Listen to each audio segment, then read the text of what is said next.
Alright guys, I am here at 4Ground and checking out all the amazing terrain they've got here. I'm going to save the best for last because it's been made by Mel. Mel may have even made this. 4Ground makes an amazing array of terrain based out of England. And we're starting to get more and more sets here in the States. But as you can see, the level of detail that they have on this is freaking incredible. Right down to the individual bricks. I mean, look at that. Individual shingles. The wood actually 3D pops out. It's not just lines. It's even got like some of the wood grain for the doors. It's just really, really amazing the level of detail that these guys bring. I mean, look at the roof on this. I mean, it's got individual cracks along like the cedar roof singles, and as you can see, everything's beautifully to scale. They even have scatter terrain, which is what we're going to be judging this weekend. So now let's go check out Mr. Mel. We'll go from the cool inside to the outside. This is all done by Mel, and he used a variety of techniques to do this. It's not just dry brushing. There's washing involved that I heard. They've got all of these really cool ruins. This is a combination build for both Frostgrave and 4Ground, but the terrain itself, when you see it in its entirety, absolutely breathtaking. And now I want to introduce you to the judge.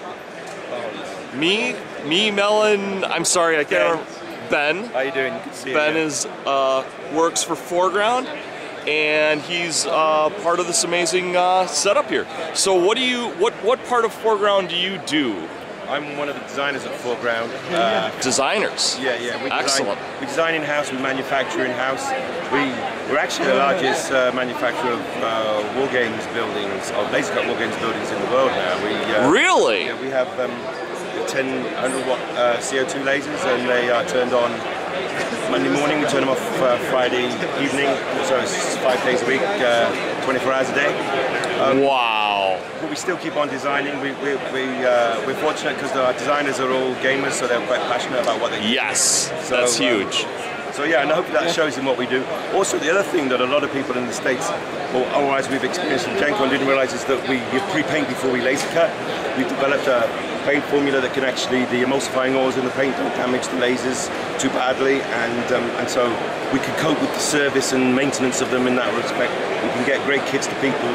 You and Mel, well, that's what I love, because painting is I love building. Yeah. And being able to go right to a building stage to a finished piece of terrain is amazing to me. But it is only a primer. I know 98% of people, when they make our kits, they go, "Oh, that's brilliant. I'm going to keep it like it is." But as you know, it's a primer. They can put oil paints on. They can put acrylics on. They can put enamels on. They can do all so much to it. They can put washes on it. It's a great kit, but we were talking earlier about maybe having some sort of a competition next year with people when they say, pimp my 4Ground building, and maybe if you and Mel, we were talking about hopefully you might be at Salute next year. I would love to be at Salute. And if you can, I would like to get you and Mel to actually, maybe look at the finalists, maybe get half a dozen finalists with what they've done with their 4Ground building. Absolutely. 4Ground building, and they heard it first from you, not Mel or anyone else. Sure. So that's cool. Yes, very cool.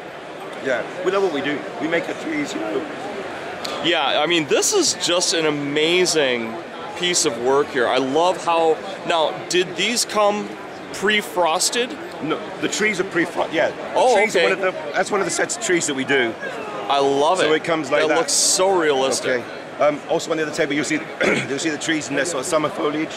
Yes, I was just videoing that over there. So these are also your 4Ground trees over there.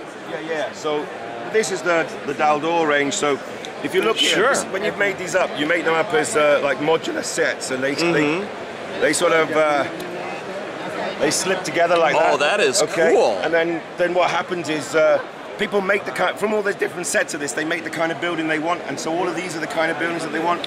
This has a light dusting. So you synchronize the sides so they can fit together. Everything slots together. Oh, that's awesome. So, and we actually got Mel to make this table for us. He's a great guy in the terrain. He is. People should check him out, same as yourself. He's amazing, yeah. I'm a huge fan of him. Thanks. Well, I know he's a huge fan of yours as well. And then we just showed people what you can do with it rather than just what's in the kit.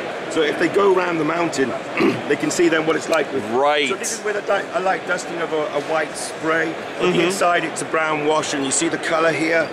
I love how it pops out. Yeah. But that's it. That's the color when you make the kit. So it's pre-painted, but that's just with a bit of a brown wash. And also another thing we've done in here is, you see how you got the two skins on the kit when you put it together? Right. What we've actually done is we put half a skin on this side and half a skin on that side. So I think he's done a great job with this. Oh yeah. And our Gale Force 9 crystal was glowing, but our battery's dying fast. Gale Force 9 is a bunch of great guys too. They are great guys. Frostgrave is a great game. It's being played on here. Oh yeah, I love it. Yeah, I don't know if people know that the guys from Great Escape Games had a brilliant game which is called Dead Man's Hand. And they've now brought out the next incarnation of their cowboy game. And that, rather than saying to people, hey, here's the rules Mark II, you've got to buy these rules now or to play it, they go, let's take it 50 years ahead in history, and now from the 1870s we've got to the 1920s, and they're bringing out a lovely range of prohibition steampunk stuff. Well, I've heard rumors, but at the moment it's going to be gangster stuff. It's gangster stuff. That's even cooler. Yeah, it's really cool. And they're getting all the buildings that they'll go with the Dead Man Hand building that we did with them. You can add to it. You can have great fun with gangsters. From what they've told me about where, and that's huge for your. That's Chicago Way. What's really good about their games is their games. They're terrain heavy. They are really good because you and I both know the better the terrain, the more you can like. It's evocative. You can suspend disbelief. You can absolutely feel that you're really there, and that's where we're at. So. Well, also with all the superhero stuff coming out, it fits right into that gothic feel. Yeah. Well, and we've also got a range. It's our own everything, every kit, every range apart from one. We have all the internal detail, all pre-painted. The one range is called Gothic City, and we have no internal detail, and that's because people wanted some high, tall buildings, and they want it just for different elevation points for like hero kind of games. But that actually is scaled to work with Chicago Way as well, so you can use them for your downtown Chicago. I've heard some very exciting stuff about where Chicago's Way's going. Not only this autumn, but where it's going next Salute, and hopefully there will be an even bigger presence of Chicago Way here next year if we can get a bigger booth. You know. Sure, absolutely. It's fantastic to be here. We try to be here for 2 years. This booth is great, but you know, if we can get one 10 times the size, we'll have the same sort of size as Salute. People will really see what we do. That's what you want. Get your name out there. Yeah. And it's so great seeing you guys. Anyway. Well, thank you so much, Ben. You do amazing work. And you do. Thank you. See you guys.